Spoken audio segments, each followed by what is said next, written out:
7 items, A through G, that I've requested. They deal with resolutions and RFQs and vouchers and appointments and procedurally things that are required under the procurement statute in New Jersey. They indicated they were complying.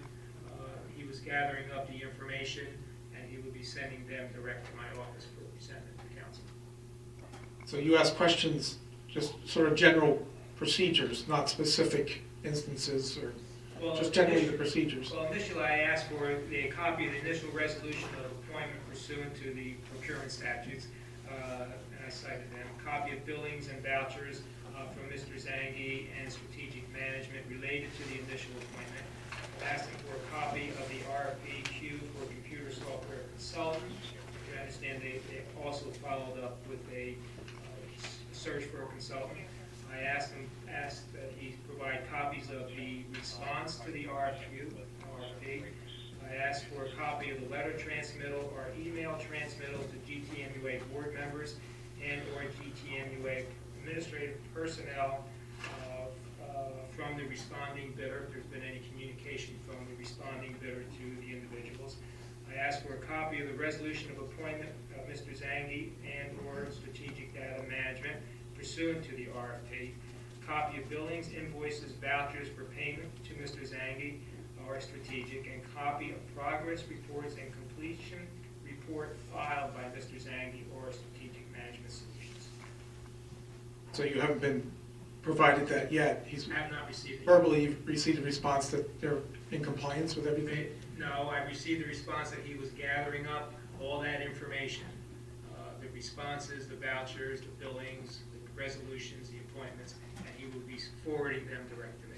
That shouldn't take long because they had to put that together for me. In fact, I have that in a nice bundled package, so it should have taken maybe 15 minutes if they really wanted to get it right to you.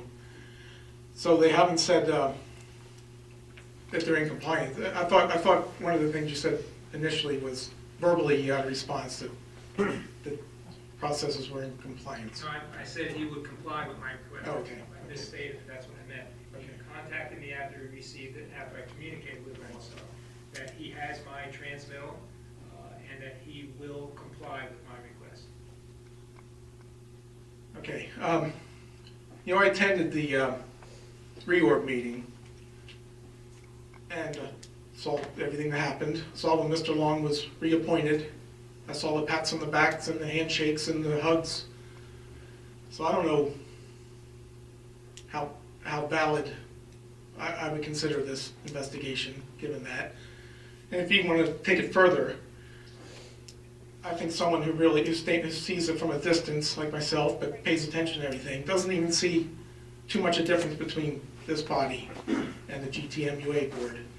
All the beyond just the fact that this body appoints a GTMUA board, beyond that, the members of that board are PAC officers, are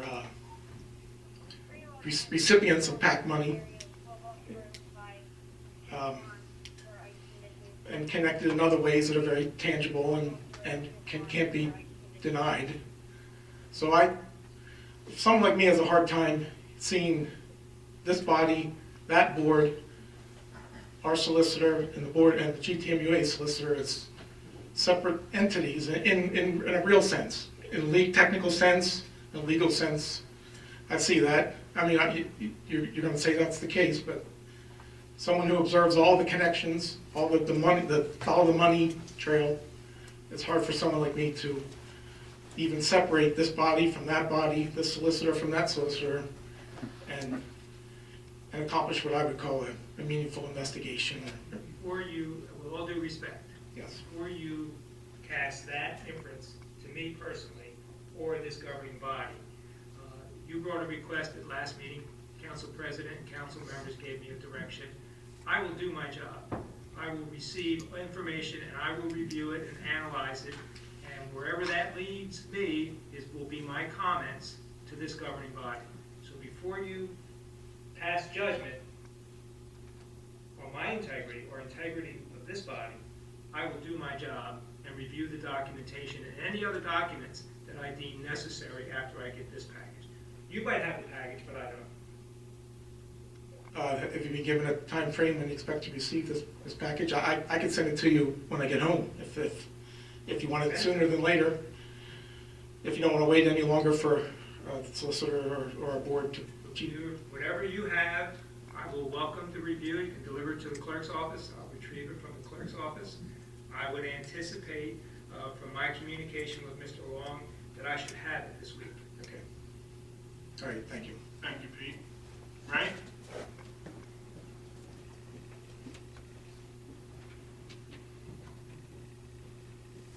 Good evening again, Councilor Ray Polder. I'll be brief because I know everybody wants to get home.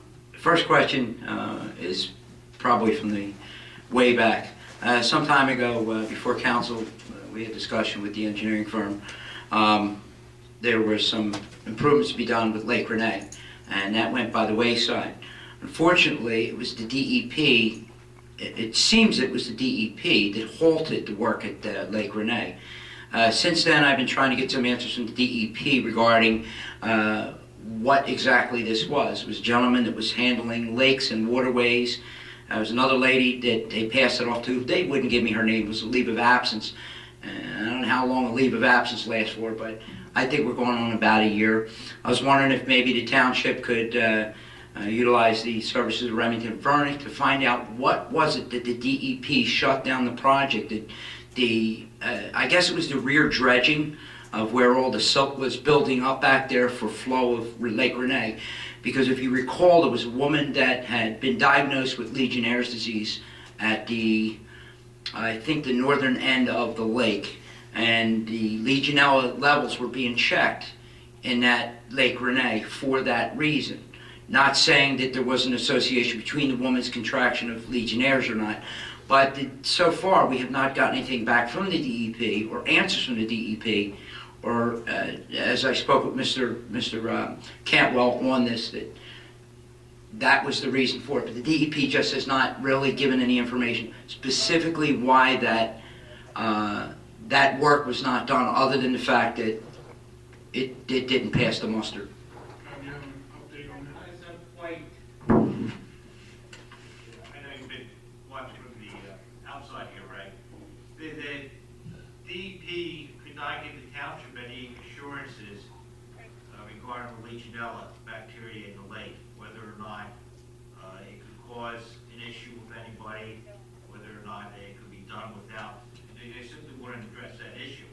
And the township did not feel, since it became such an issue, everybody's aware of it, the township did not feel comfortable proceeding with the project without some assurance from DEP either on how to handle Legionella, or that the Legionella is not a health hazard to anybody along the perimeter of it. They just would not, simply they did not feel that they could answer that.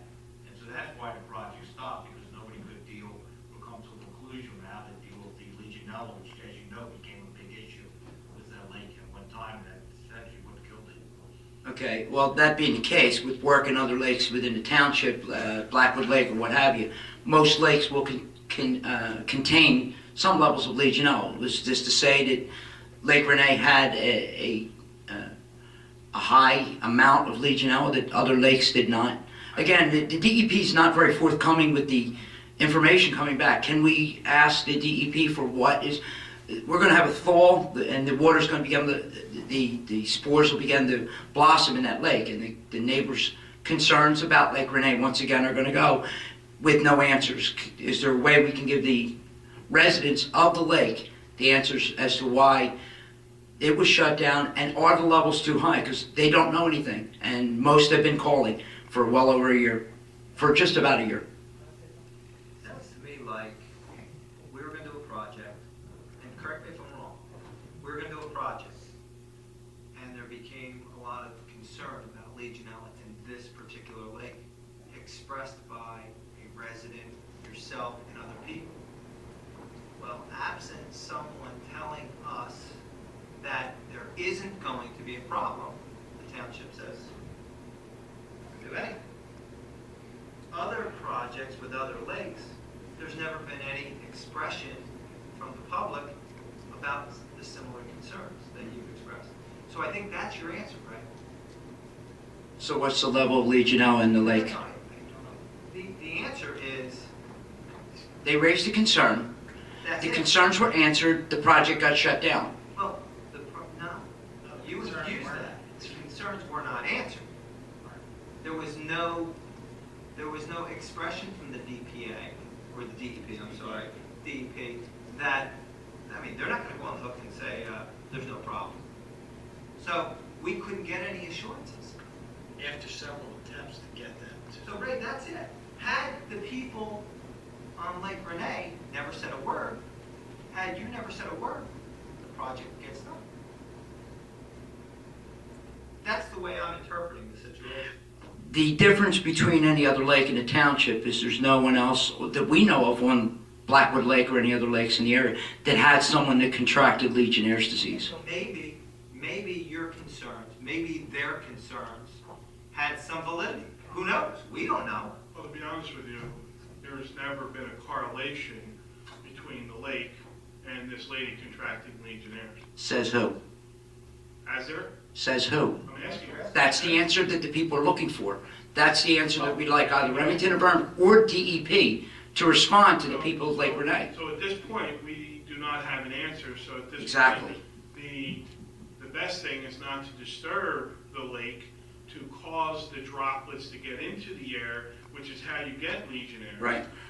And, you know, Are there other concerns? What was the level of Legionella? Again, they're looking for an answer before, the water's still going to move. In heavy rains, it runs down into the Timber Creek, into the streams into the Timber Creek.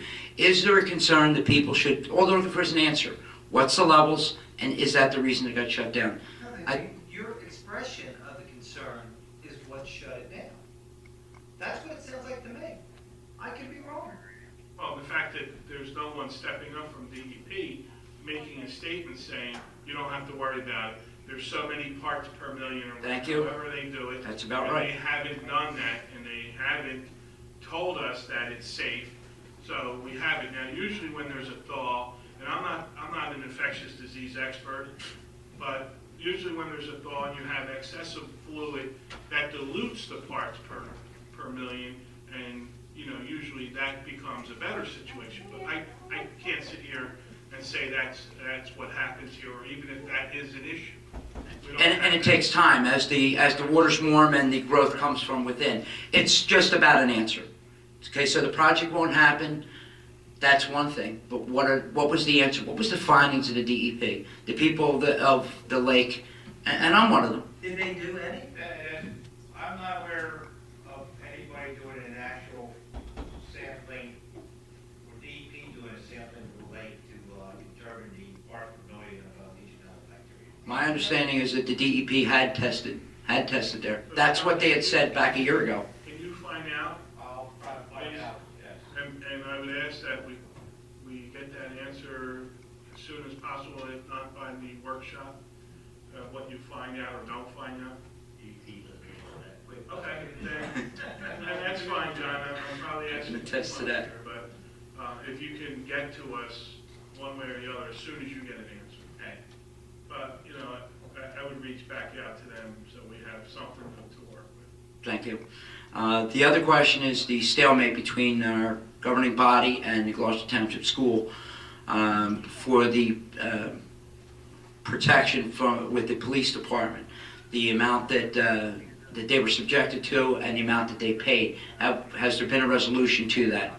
Has the Gloucester Township School Board stepped up to find that difference between what they're offering and what they were billed for the services by the township? Do you have any update? The answer is no. There hasn't been no resolution. What action will the township take if they continue to ignore it? I can't really guess about that. I don't know what action we're going to take. There was an agreement that they sent that was amended to change the amount requested from $300,000 to the $240,000. We did not execute that agreement. We did receive the $240,000. What is the next course of action by the township to the school board? I mean, Joanne has asked on several occasions about having a liaison or an observer from council in here to see what goes on. It's listening to that conversation. Ray, that's gonna make a difference? it'll give you, do you know exactly what they're doing? What they're, They're playing politics. That's what's happening. Okay, they had a bill, they're supposed to pay the bill. And what they're saying is, we're gonna pay you what we wanna pay you. Okay, that's what's happening. And what they're gonna do is they're gonna put us in a situation where governmentally, we have to do what we have to do in terms of, can we put police officers in their schools? Shame on them. Shame on them. it may have sounded like a joke when I said this back in December, but if a resident had got a bill from any one of the entities, even the MUA, and only paid a portion of it, there'd be a pink slip mailed to them, and that debt would be up for tax sale. And I'm not quite sure what makes a different entity in this township any special that doesn't pay their bills or pay the full bill. I don't know, but if I were a parent in this town, I would go to that school board meeting and I would make sure they know that they can't play with our children's lives. The school board meetings have become more colorful than the council meetings as of late, and I can assure you of that. The last thing I want to say is I've been to the last several years at some of these meetings, and every year we present the kids and some people with some pretty outstanding awards for pretty outstanding achievement. What I think was a little more special tonight is, I was wowed by these kids, but what wowed me especially is that they had no problem in thanking their creator here at a public meeting. And again, the praise for us having a prayer before the meeting, but an outstanding job by the parents of these kids. And it does make our future look bright a lot of times when they not only accept the award, but they thank their parents and they thank God for that award. It was a very good evening for our township. Thank you. Thank you, Ray. Sean?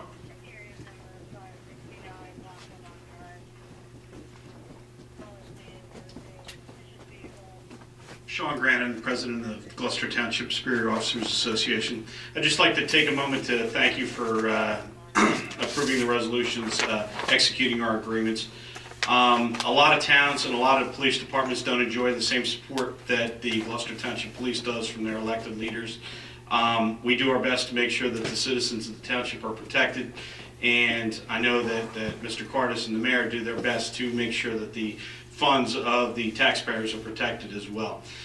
Nobody gets everything out of the agreement, and every few years we have to come and beat each other up, but when we do it in a respectful manner, we have a good outcome, and I think we did in this case as well. So I just wanted to thank you folks for your continued support of the police department from our standpoint.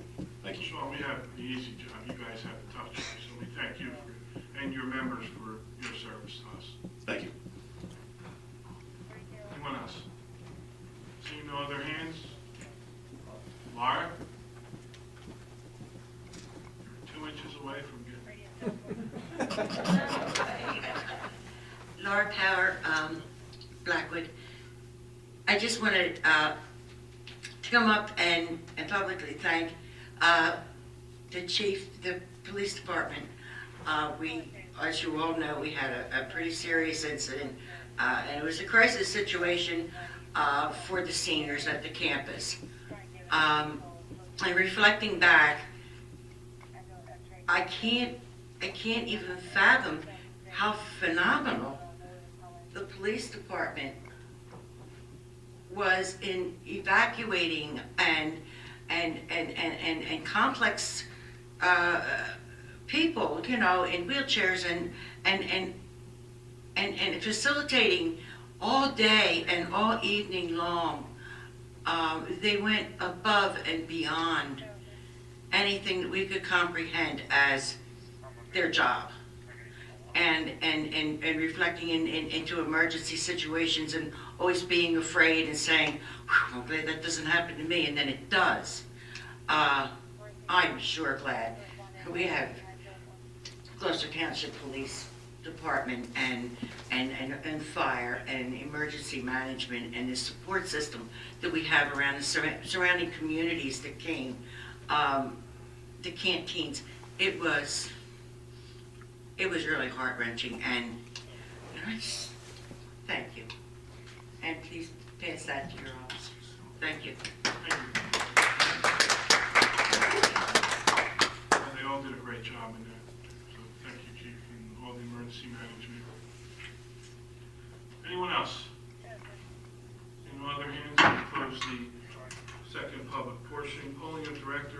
and council, please. Gluckner?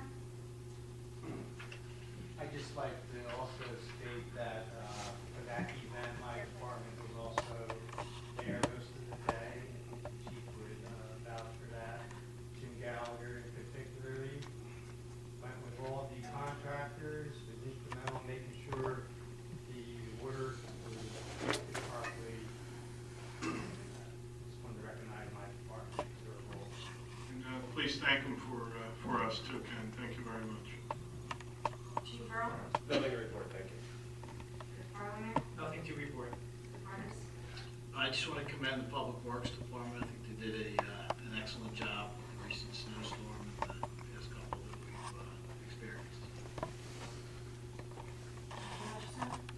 Briefly, wanted to recognize all of the talented individuals who came this evening. They're amazing people, gifted people, and I'm proud to say that they are from Gloucester Township. I also want to, as I'm listening to the celebration this evening, it reminded me of some time I spent this past year reading the Constitution, the cases, actually, it's a common law book that I have, constitutional law, and it reminded me of why we have to be ever vigilant and remember what took place in this country's history. These segregation cases,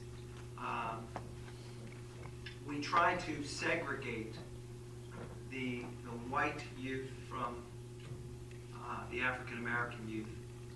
And it went so far as to when the Supreme Court said that you could not segregate, they required integration. Some white legislators voted to close the white public schools and instead have private schools. We can never forget that. We're not too far from that, and today is truly a celebration and a step forward. Schmidt? I'd like to thank everyone for coming out this evening, and thank you for your comments. Congratulations to tonight's honorees. I'd also like to thank Orlando Mercado for coordinating the evening, and also our Public Works for their abilities during our snow, and Mr. Cardis for being on the front line and actually driving in the plow truck. Thank you for getting out there, Tom. Thank you very much. Tyler? Yes, I would like to congratulate the award recipients this evening. Last week, Tracy, Michelle, and I, we attended a ceremony at the Earl VFW Awards for the kids that they prepared essays, and they had students similar to what you saw here tonight. It seemed like these were the cream of the crop of the students that we have in our different schools. I think they get better and better each year.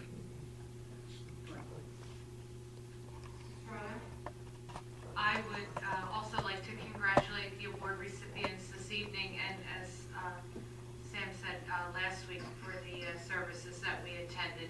Really some outstanding students that we have in the township, and to echo Frank's sentiments on the others. Yeah, I don't want to repeat everything that you said, but thank you for doing such a great job tonight, Orlando.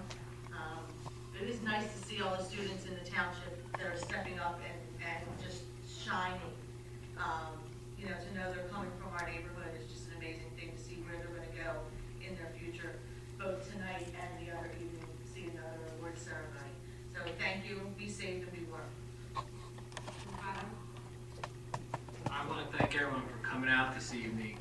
Something I was remiss in saying, I believe we started celebrating Black History Month in 2003, and that was led by our council president, Glenn Bianchini.